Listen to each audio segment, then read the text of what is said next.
Humanalig ka sana, ikaw ay di nag-iisa't karamay siya. Oh, oh.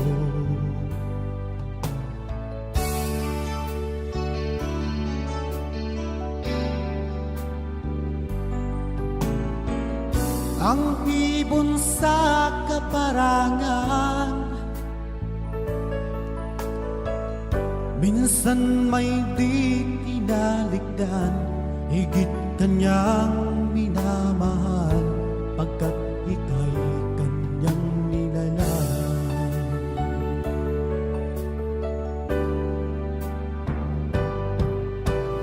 Habang may buhay, may pag-asang makakamit, hindi tayo pababayaan ng Diyos sa langit.